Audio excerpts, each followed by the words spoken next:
渡这个地方由漂泊者藉由虚空显化人们感情的力量，按照老妈撰写的故事《渡域故事集》的内容所创造出来的。这个地方可以说是虚空中唯一可以住人的地方，一个避风港。在渡中发生了很多跟我们常理认知无法匹配的事情，也因此，当阿尔布雷希特，也就是阿公，主张这个悖论的时候，并没有人把它当成一回事。今天就让我们来聊聊渡的故事。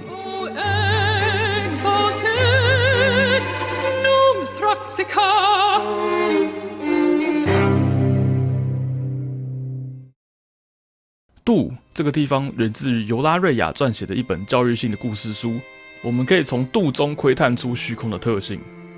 在 Hero 的枷锁系列任务中，我们理解到虚空可以显化出人类的思想，这也是渡精神的真正原因。当没有选择与虚空灵握手的主角变成漂泊者时，透过渡域故事集中的描述，漂泊者可能在无意间创造出了这样的世界。战魁最初是否属于渡域故事集中的角色并未明朗，有些人认为战魁可能是别的 Tenno 所扮演的，也有可能就只是个玩具。但我认为战魁应该是漂泊者在渡中的一个精神代表，而原本可能不存在于故事中。因为玩过渡的人或许都知道 ，Loden 常常提到自己应该才是当上王位的，但不知道为何孩子王战魁捷足先登。渡需要被管理，而管理人需要训练。这或许是当初欧尔肯人们希望扎日曼号上的人若到了 Tau， 他们的管理者能够拥有这些特质。他们创造出了8个机器来训练这个管理者，成为他们想要的样子。遗忘纠缠器。让自己忘记所有对情绪发展无用的东西。全能屏蔽器，学习在适当的情绪中做适当的事情。近端激发器，学会控制自己的情绪起伏，而不是因为发生事情让情绪油然而生。记忆辅佐器，让自己重复经历一段事情，进而培养出客观性。资料收集器，让自己不要忘记自己是欧尔肯帝国的奴仆。光谱列表机，在情绪乱流来临时找到隐藏的秩序。四维平面器，时时刻刻提醒自己转换观点的重要性。回旋转换器，最终学会驾驭自己的情绪，并妥善运用。你是情绪的主人，不是他们。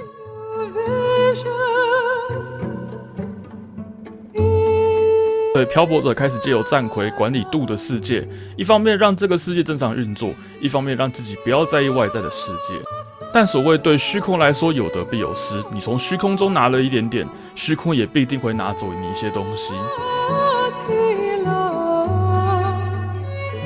虚空显化感情的能力，也一并把这些训练出来的人格特质也显现在渡当中。漂泊者抛弃了感情，而变得客观，不断的重复在自己的记忆中训练自己。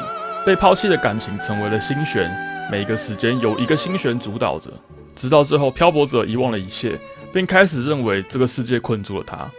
但在渡域悖论中的故事并不重要，因为那一切都只是漂泊者自己无法驾驭这8台机器所造成的一些严重后果。渡域中历年发生的事情，由 Acrisis 所撰写，并记录在这些屋顶上。其实我先前有将这些文章内容放在社群上，但如果你没有先看过的话，我这边还是依旧提供给大家，请聆听渡域的故事。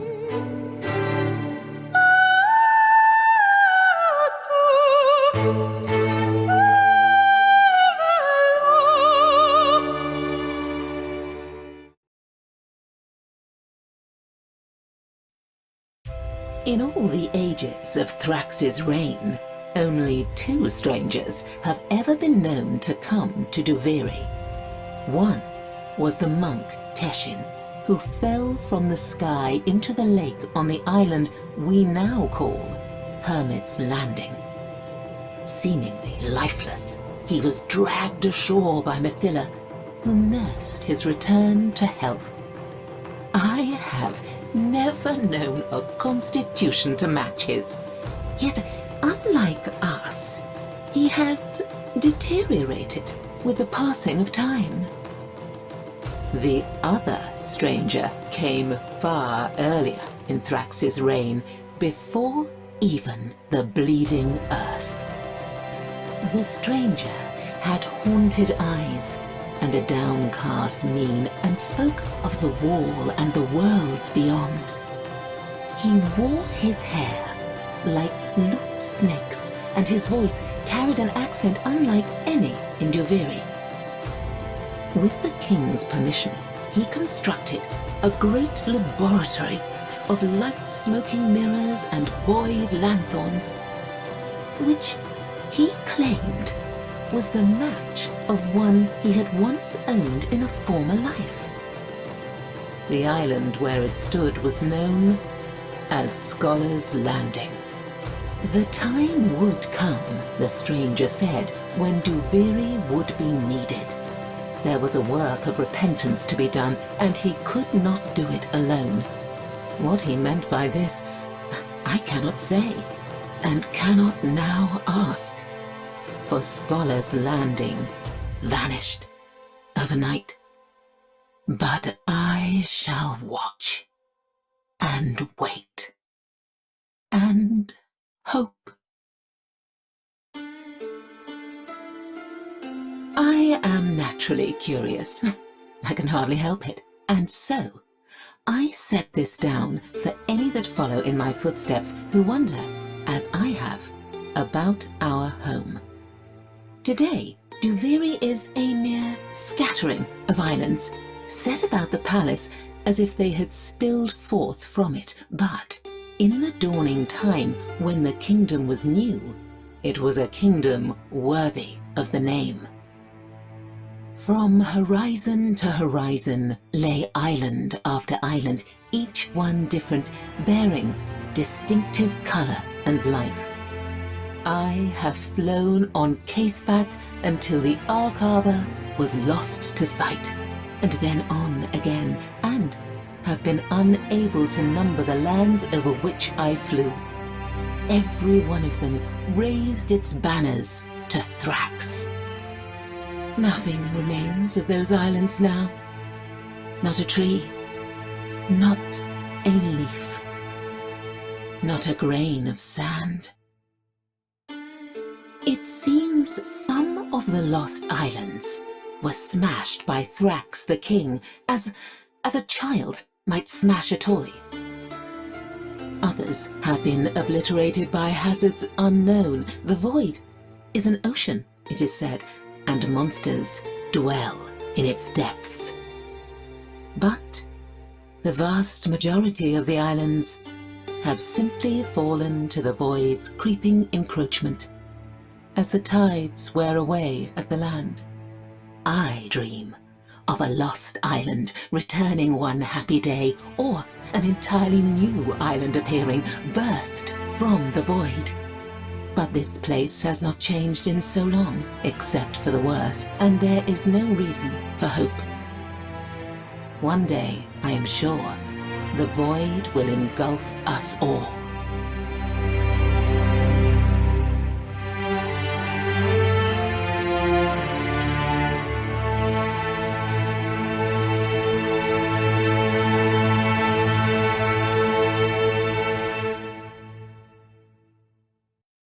In the splendid lands on this side of the wall lives happy Mathila, and she has 2 children.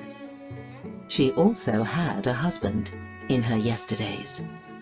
When I have attempted to talk to her about him, she has simply frozen, like a rat before a snake. His name was Garmy, and he was keeper of the Seraglass Lighthouse on Watcher's Island. The lighthouse served no true purpose, yet he kept its lamp burning, beaming out into the void as if to call travelers home.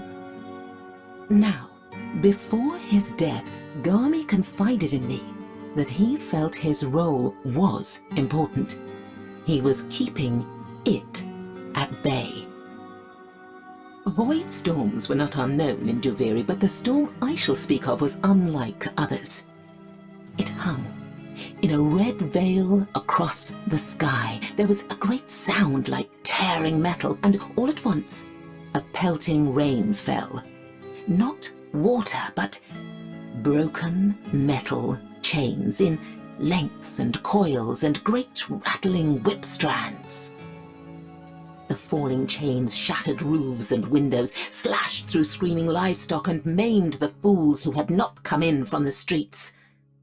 I found Garmi's log in the toppled ruin of the lighthouse. With admirable presence of mind, he describes a form steadily approaching out of the void. A monstrous hand possessed of only 3 fingers and a thumb. With the lighthouse gone, Watcher's Island crumbled, and was gone too within 3 spirals. Garmi has no grave nor memorial, as if he had never lived. But I remember, and so I record. For Lake Virula to be lost and forgotten is a lasting bitterness to me. There was a time when it was Deviri's festival spot. On the anniversary of Thrax's coronation, the citizenry would build ceremonial floating islands. On these, they would drift, sing, play music, and light fragrant lanterns in honor of Thrax. Attracted by the music, the rainbow eels would rise from the lake bed, poke their iridescent heads above the water, and sing.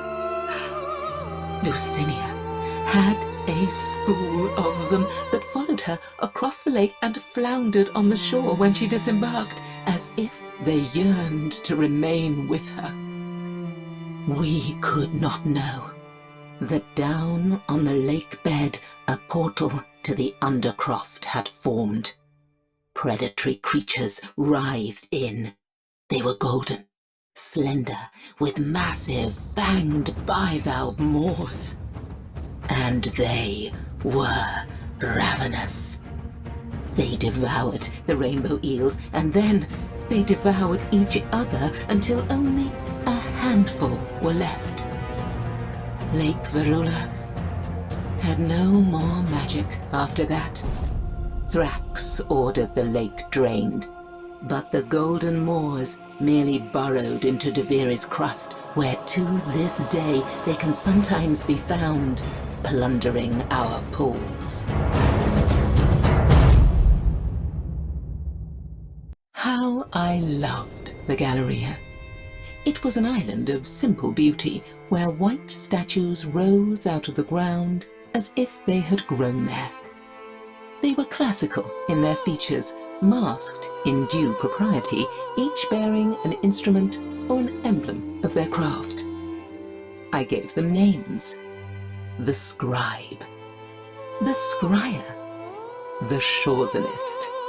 On days when the mist of Thrax's sorrow hung among the marble columns, a sober chill seemed to drape the Galleria. One could not wish for a better spot to cool a burning head. This kingdom is often mad, but this was a space for sanity. That peace was shattered one morning as I drove my carriage there. I witnessed a vast form break up from the ground and clumsily probe the area around it.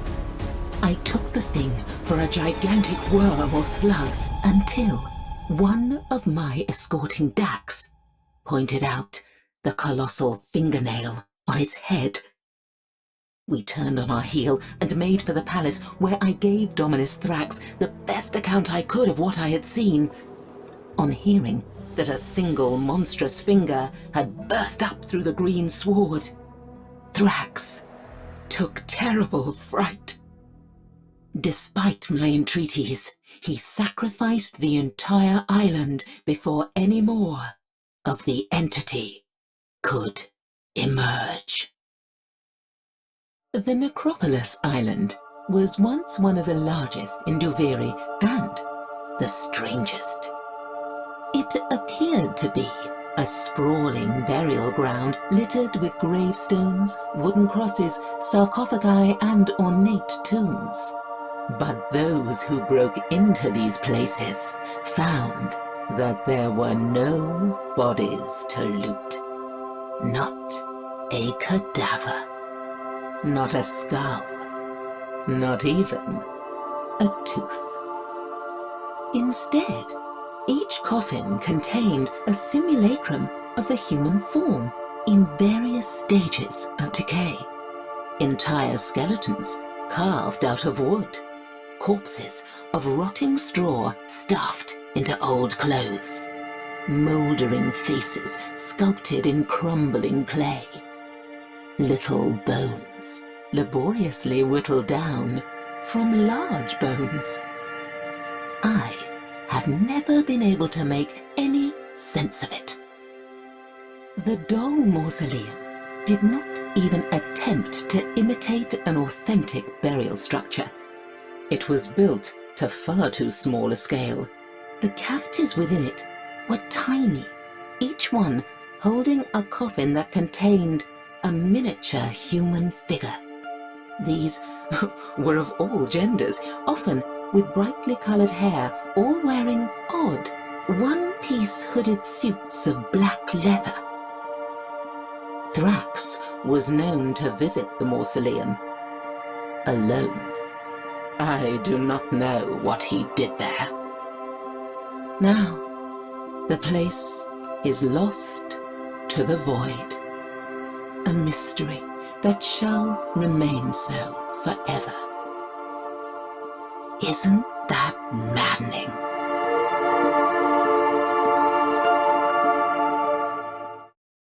There was a time when the children of Duviri were educated.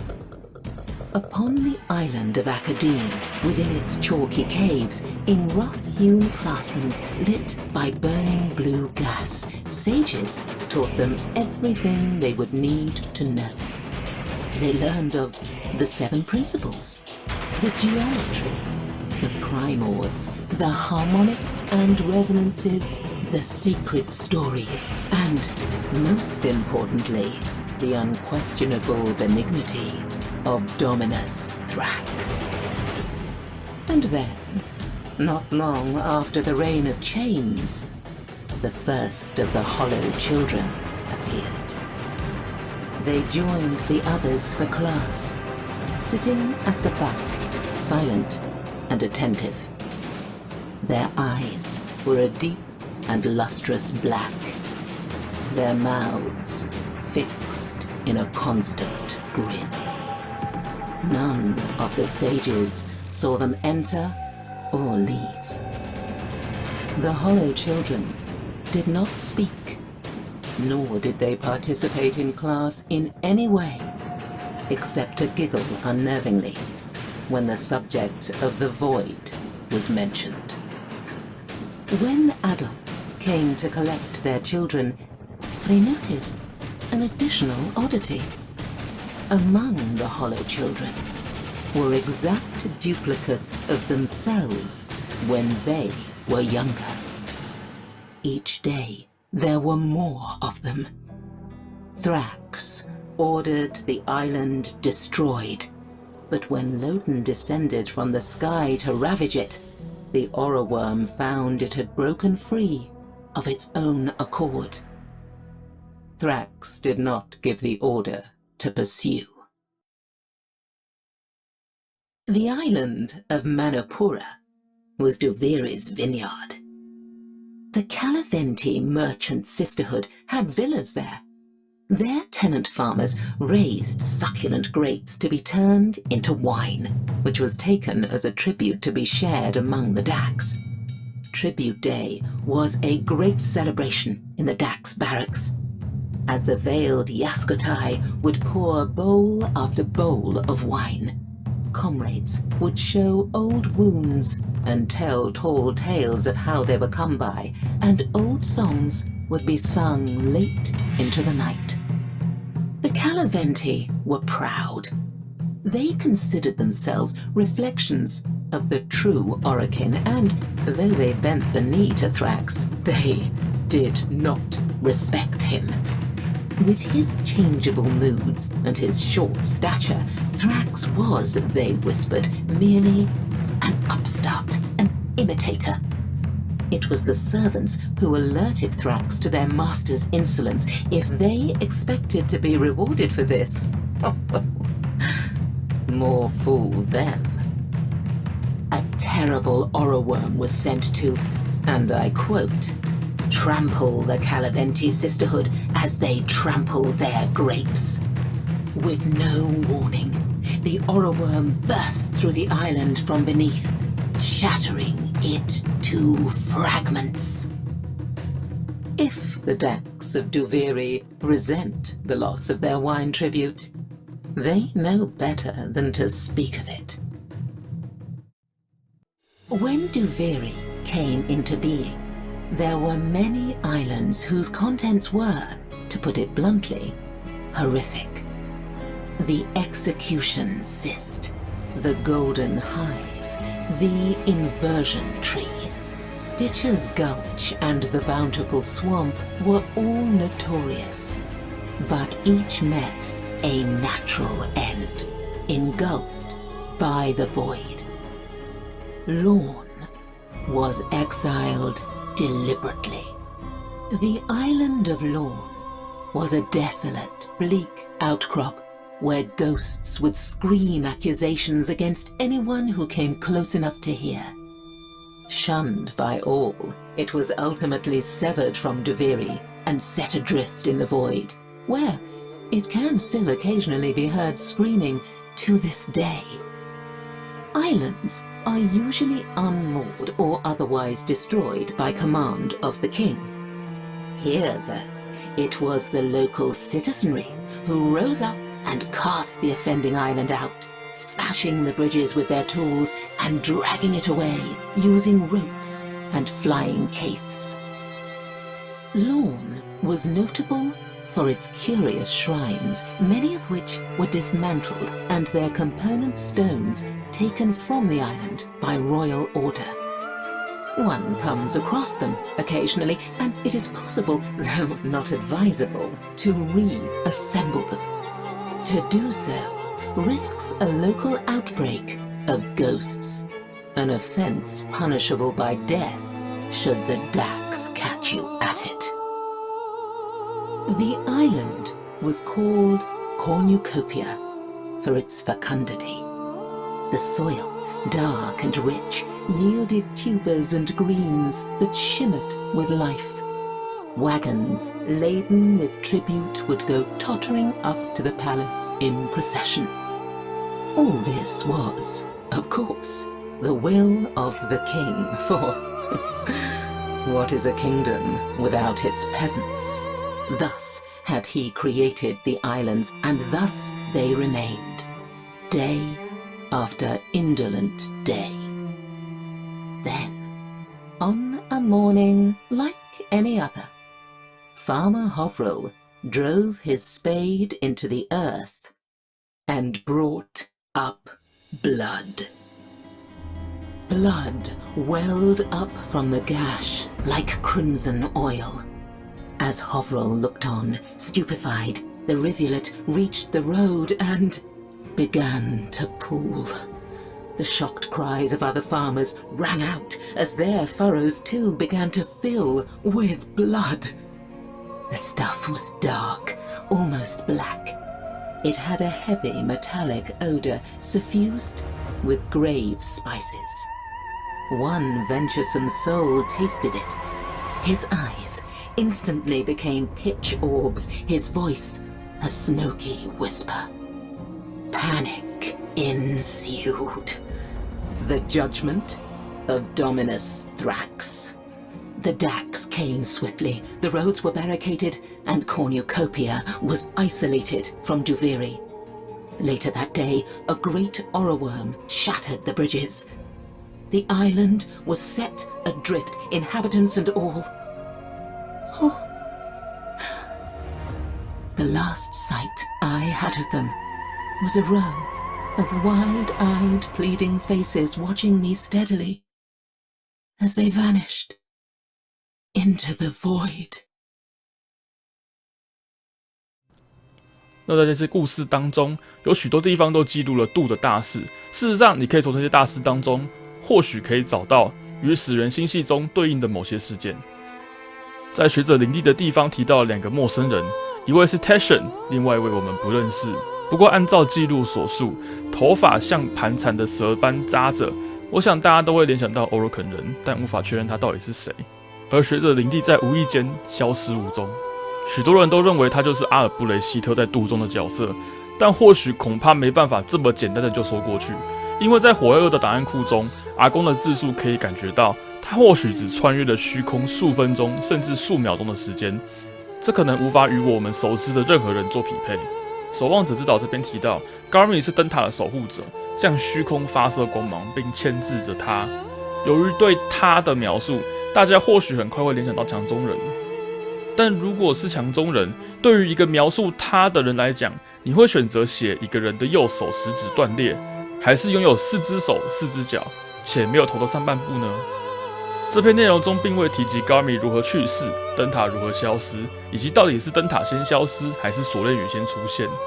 但锁链雨或许可以连接到 Harold 的枷锁，当我们破坏掉绑住 Harold 的枷锁时，可能也破坏掉原本在渡中束缚了某样东西的枷锁，并产生了锁链雨，将 Harold 的枷锁直接与渡和强中人做连结。目前看起来可能有点太过牵强，但或许大家可以先保留这种说法。艺廊之岛中所出现的巨大手指，大家应该会联想到瑞杰号、扎日曼号上的手指。虚空生物自古以来不止1根，这个应该是很基本的常识。但手指为何出现、能做什么用途，并未明确说明。格林蒂尔可以从生物中萃取赤毒，而我们也可以用生物来进行传送跳跃。从 Cavallero 与央塔的下面一串对话可以得出结论：只要原本的那些有被妥好，在外面的手指就会比较少。手指可能并不直接来自于强中人，它可能有非常多的生成方式，且不论时间星系或是渡中都有可能会生成。另外，我觉得有一点很有趣的是，当战魁听到手指的时候，他极度害怕。这个描述听起来就像是战魁知道他们是什么，以及如果不处理掉之后会发生什么事情一样。墓岛中能得到的资讯并不多，但从墓中的人物穿着大概可以猜出来，这些人跟扎日曼有关系，因为这些服饰只有在扎日曼号上可以看到。或许战魁，也就是漂泊者在渡中的精神象征，会利用墓岛来缅怀船难的死者。学术之岛的资讯比较关键一些。当锁链雨不久之后，空虚之子出现了。那按照空虚之子的描述方式，与我常常提到的虚空灵有很大的相似之处。在打完 Harold 之后，虚空灵会第一次出现在玩家面前，但并不是第一次与玩家对话。空虚之子则是在锁链雨之后开始出现于学术之岛。如果空虚之子的出现与强中人、锁链雨有关系，而锁链雨与强中人有关系，那无疑空虚之子就是虚空灵。也或许我们以后可以叫它空虚之子，因为这是第一次官方有对这个东西有正式的文献称呼。风日之岛的淌血事件，许多人会第一个联想到赤毒。我一开始在纠结的是深红色与黑色到底为什么可以一起描述，因此我一开始断定它可能与我们在扎日汉号上看到一些类似金属一体的东西有关，但后来开始觉得这其实蛮符合赤毒的形象的，但服用后的反应不太正常。这世界上有许多人都服用过赤毒，但都不曾有记录过这样的反应，而唯一一个曾经有出现这样的反应的指挥官，甚至连没喝下赤毒也会出现。也或许是赤毒与金属一体其实是同一个东西，只是时间走了之后会变成那样子，也有可能就是渡的人没有办法服用这些液体。那以下就是比较脑补的部分了。如果我们一开始在学术领地提到的陌生人是阿公，那我们应该怎么解释呢？当主角握住了空虚之子的手，并获得了虚空之力，最后把船舰开回始源星系，主角因此获救并命名为 Tenno。但同时，另外一个宇宙的主角没有获得虚空之力，而是创造了渡并长期的待在这边。那或许可以以此推测，当接触到虚空的时候，会分裂出2个形态，一个会回到原本的地方，另外一个则待在虚空。而当其中一个形态借由任何一个力量再次回到虚空的时候，另外一个形态也会同时从虚空中逃出。因为悖论的关系，2个人无法同时在同一个地方出现，但虚空得以容纳同时多个形态的存在，让指挥官与漂泊者可以在扎日曼号上相见。那如果按照这个道理，那或许，只是或许，当阿公利用彩色钟进入虚空，他分裂出了2个形态，这2个形态又刚好在做同一件事情，导致互相撞见。而当始源星系的阿公从门跑回来时，另外一个则被困在渡的世界当中。当阿公从死人星系回来之后，他似乎完全变了一个样。他的心里萌芽了一种想法，起初这个想法微不足道，直到后来他放弃了研究。他认为赤毒的长生不老会使他们最终被毁灭，而无止境的学习这些知识只是会更进一步的毁灭自己。也因此，他不再服用赤毒，不再延寿。而灯塔的看守者呢？如果按照这个逻辑，他会不会也是某一个曾经进过虚空，又看得到墙中人，并在死人星系中看守着墙中人的人呢？虚空的奥金角龙跟猴兽到底怎么出现的？是原生生物吗？还是又是某一种前朝遗毒呢？那这些问题就交给各位观众想象、讨论与解答吧。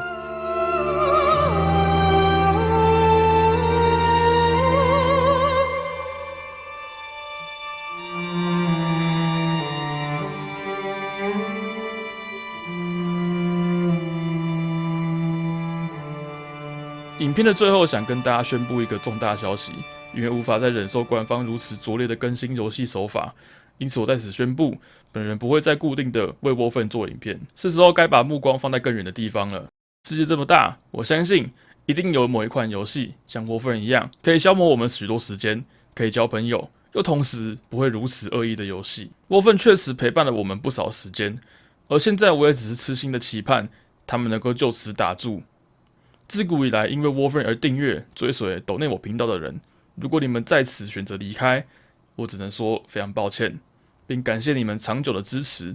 如果你们选择留下，我也只能说非常谢谢你们还愿意支持我，也很抱歉，我们必须面对这样的难题。